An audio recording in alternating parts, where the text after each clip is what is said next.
got a special lesson for you here, lesson 26 about linear programming. Linear programming is a pretty neat little deal, where in which case we use a nice, big, huge word problem like this B&W leather company who wants to make belts and wallets. They help us to solve some complex problems, and it gives us viable answers that we use to be able to do that with. It really builds on what we've done before. So let's talk about this linear programming deal. So you're going to start with a problem such as what I have here. This B&W leather company that wants to make handmade belts and wallets in this product line. Each belt nets the company $18 in profit, and each wallet nets about $12. Both belts and wallets require cutting and sewing. Belts require 2 hours of cutting time and 6 hours of sewing. Wallets require 3 hours of cutting time and 3 hours of sewing. If the cutting machine is available for 12 hours a week and the sewing machine is available for 18 hours a week, what mix of belts and wallets will produce the most profit within the constraints? Constraints are what we call, what are our limits. So what we do is we have this whole list of things. We get to define some variables. We get to write inequalities. When we write the inequalities, that's our constraints. So we can tag this and say these are constraints.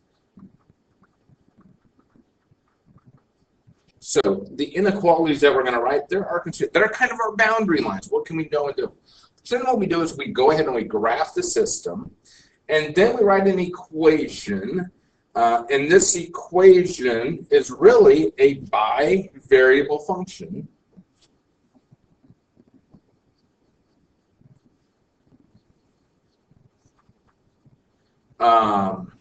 For us to work with. I had another name. It's an objective quantity.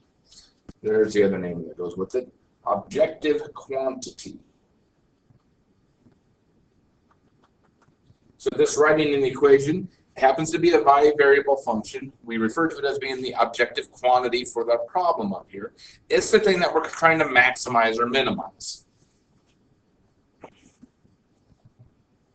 And then we do like we did in the lesson 25. We go ahead and we substitute values into the objective quantity to the bivariable function, and then we can answer the problem.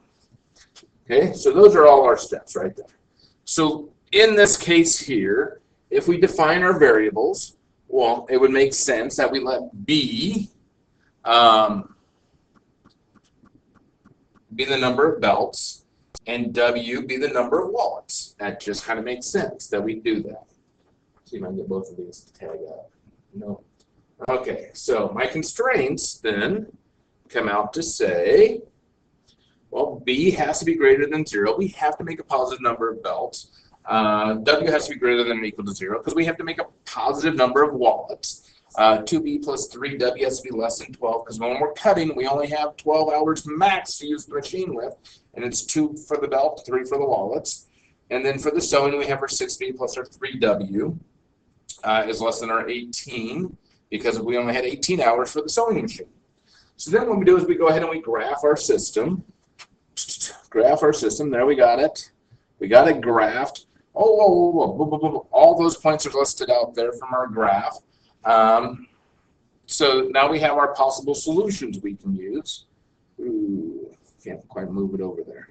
Maybe I can if I shrink it a little bit. There we go. So now we got it graphed. Now that it's graphed, well, then what we do is we write our bivariable equation. So I'm looking at right here, since we know we need to make $18 on profit on the belt, $12 in profit on a wallet. I don't know why they used the big B. No idea there. I probably would have used P. Now if we substitute in our values, we get, all the points, 0, 0. It's one of our points. Would we use it? Probably not in this case because making no belts and no wallets gives us no profit. But we see that the other ones give us different values. And what we do then is we look to answer the question, how many of each, what's our mix that would get us the answer? And according to our little system here, the answer is that the B&W company will maximize profit if it can make and sell 1.5 belts for every 3 wallets. it'll be in great shape. Now we have some other information we need to be aware about.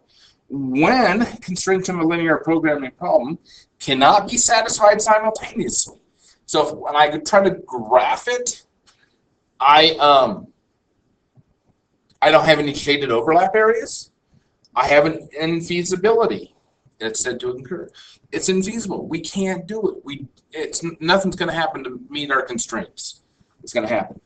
If the solution of a linear programming problem is unbounded, and we kind of talked about this in lesson 25, if I don't have a closed region, if I got a top that's open or a bottom that's open, I've got an unbounded situation, which means I have an infinitely large amount of area that I can't answer the question with reasonably.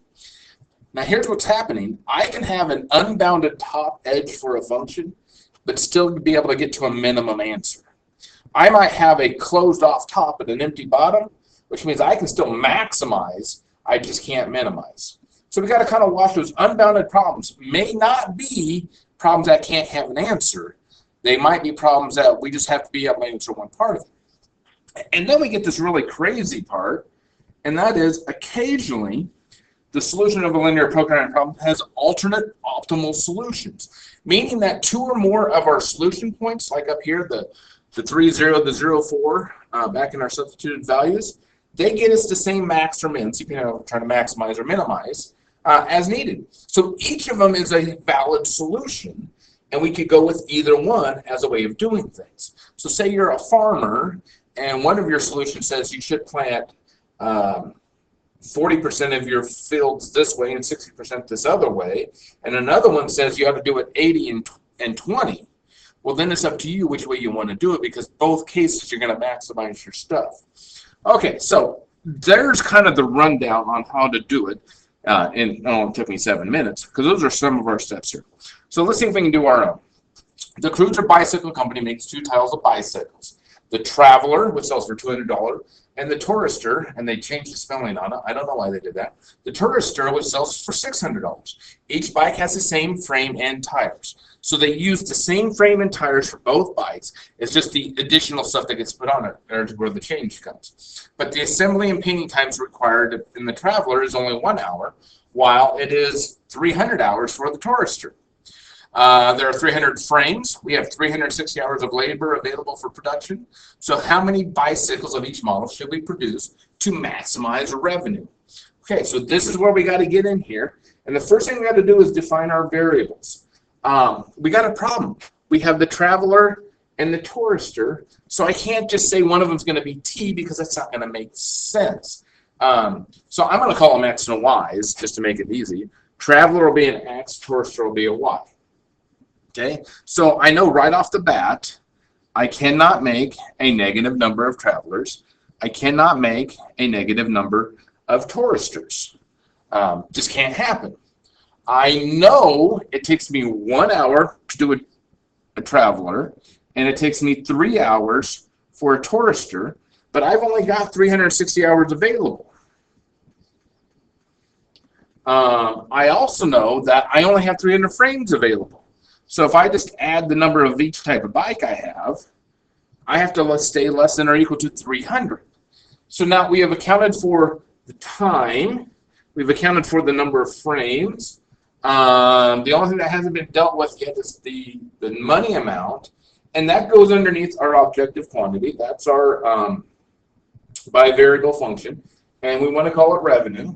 So the revenue of how many Travelers and how many Touristers will be 200 X and 600 Y. Well, real simply put, we can see how we want to make a lot more Touristers, because $600 would compared to $200. But it also, you realize it takes more effort to make one of them because of all the extra bells and whistles. So now, what is our next step? Our next step is we need to graph the constraints. So which one of my grids do I want to use? I think I just want a plain grid. There we go. And now we need to graph away. So I'm going to make it real simple on myself. And I'm going to just let this be my X and this be my Y Because I know in this case here, I have to stay in quadrant 1 because it doesn't make sense to go anywhere else. Okay, so now I got the x plus 3y is 360. I've got 20 boxes wide. The bottom one says I'm going to have 300. So if I make 20 boxes into 360, you would say each one is 18. What if I do each box as a 20? Each box is 20. My own little key over here. It's going to be 20 this way, it's going to be 20 that way. Make it nice and simple. So when I go to graph the top one, we can put it into slope-intercept form. We can do whatever. Right now, I'm just going to go straight x-intercept, y-intercept. To me, those are the fastest, easiest ways to do it. For the x-intercept, I'm letting y be 0. For the x-intercept, or for the y-intercept, I'm letting x equals 0. So if I put a 0 in the top equation for the y, I get 360, which means I need 18 boxes. 4, 5, 6, 7, 8, 9, 10, 11, 12, 13, 14, 15, 16, 17, 18 boxes. And for the y, 360, if I put my 0 there, I now have 360, so it would be 120, so that would be 6 boxes. 4, 5, 6 boxes right there. Okay, now I draw my line from here to there. Probably should change colors, right? Nah, why bother? Okay, and if I put 0, 0 in, that's true, so I want to shade below this puppy. We're in great shape there. Okay, so now this one, I'm going to do the same thing. X and Y intercept are both going to be 300, right? So that means I would need to do, what? 15 boxes. 4, 5, 6, 7, 8, 9, 10, 11, 12, 13, 14, 15 boxes. 20, 19, 18, 17, 16, 15 boxes. And if I draw the line for that one, then that's my line.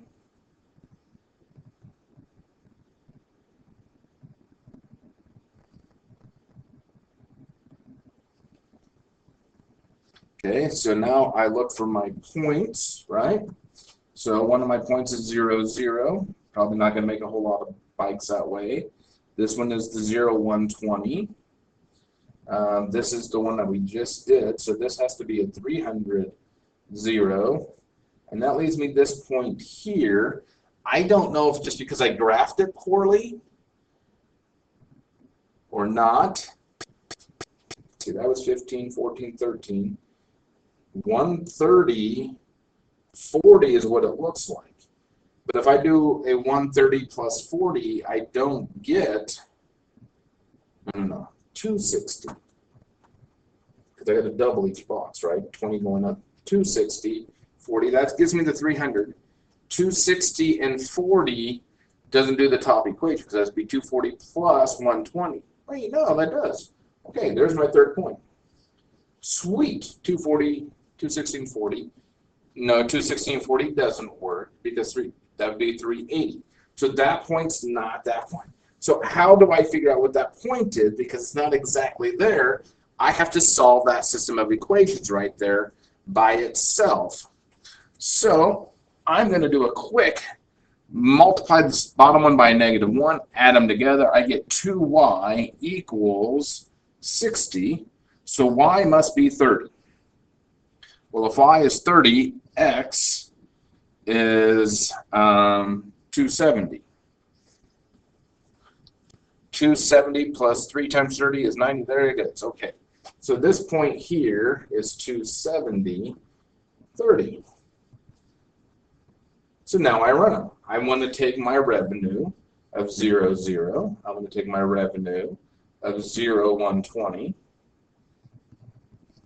I want to take my revenue of 300, 0. And I want to take my revenue of 270, 30.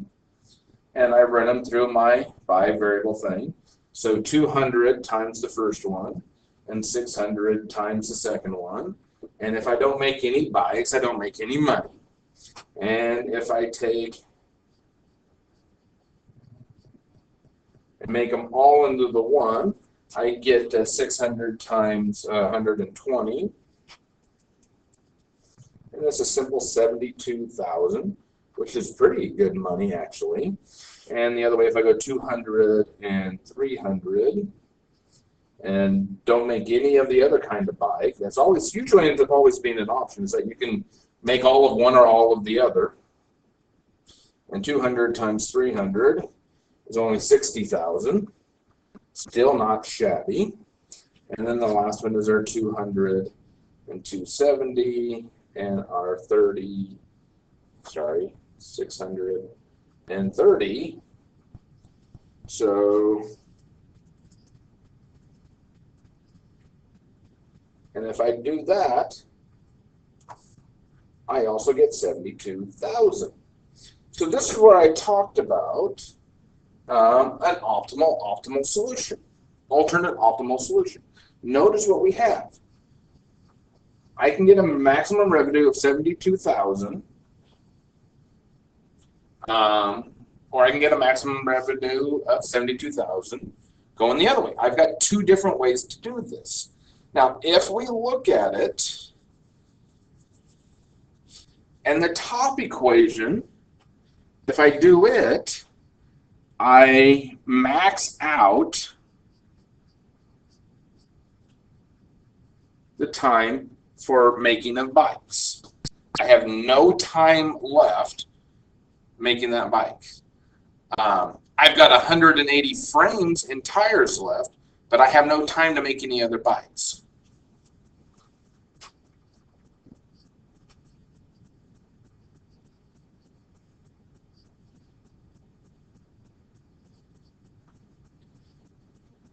So that leaves me with the possibility of, if I can find more time, of making more money going that way. This other one, it maxes frames and maxes time. So in this case here, I'm using up all the frames and all the time all together. So I don't have anything left over. The other thing, the way to think about this is, another option to think about is, we're only selling $600 bikes. In this case, this other case, we have both types. We have a $200 bike and we have a $600 bike. Now, we refer to it as being an alternate optimal solution because both of them will get us the maximum $72,000, assuming we sell all the bikes. Personally, I think they ought to go this way, because then it gives their buyers a choice of which type of bike they want. Granted, they don't make as many of the higher priced bikes, but more than likely they will sell more of the lower priced bikes if they're of quality anyway. That's just the way that kind of works. But that's the way the system works. We go ahead and we run through all the steps. We define a variable. We write inequalities. Those are our constraints. We graph the system. We write the equation for our bivariable, our objective quantity. Well, then we find our points that are on our graph, because those are the important points, because we're going to substitute those values in. And from there, we get different answers that we can then go and answer the problem. So that is our method of the linear programming. I think you're ready for it. And according to my notes I have on the board, I say we've got page 116, problems 9 through 11, and then 14 to 21. So that is our lesson 26 assignment.